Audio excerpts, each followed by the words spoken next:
बदतमीजी करने में हेमा मालिनी ने तो जया बच्चन का भी रिकॉर्ड तोड़ दिया है, ऐसा लोग सोशल मीडिया पर कह रहे हैं।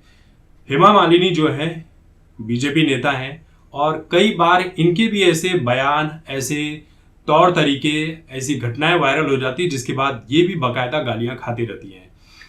इलेक्शन जब आते हैं तब हेमा मालिनी गांव देहात में जाती हैं, खेतों में मजदूरों के साथ, किसानों के साथ तस्वीरें निकलवाती हैं, तो इस वक्त इन्हें कोई प्रॉब्लम नहीं होती है।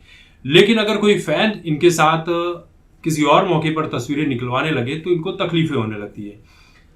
अब हुआ ऐसा कि एक महिला फैन ही थी, कोई पुरुष भी नहीं था, एक महिला फैन जो हेमा मालिनी के करीब आती है और उनके शायद कंधे पर या कमर पर हाथ रखकर तस्वीरें निकलवाने की कोशिश करती है और हेमा मालिनी उसे रोक देती है कि नहीं, कंधे और कमर पर हाथ मत रखना।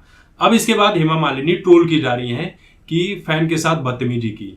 अब यहाँ पर एक ट्विस्ट ये है कि कई मामलों में, जैसे आप खुद के ऊपर ले लीजिए कि कोई भी अनजाना इंसान अगर अचानक से आकर आपके कंधे पर या कमर पर हाथ रखकर तस्वीरें निकलवाता है तो आप भी असहज महसूस करने लगेंगे।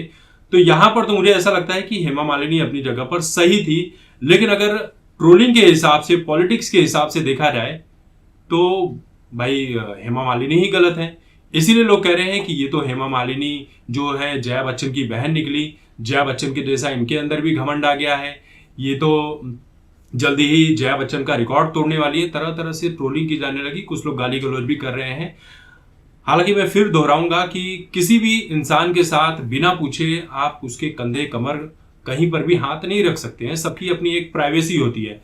हाँ, उसके बगल में अगर आप खड़े होकर तस्वीरें निकलवा रहे हैं, उसके बाद कोई सेलिब्रिटी बदतमीजी करता है तो जी हाँ, वो बदतमीजी में काउंट किया जाएगा। लेकिन बिना पूछे आप किसी के कंधे पर या लिपट जाएं या कुछ कर दें, ऐसा नहीं होना चाहिए। हर किसी इंसान की प्राइवेसी होती है, चाहे वो बॉलीवुड स्टार ही क्यों ना हो।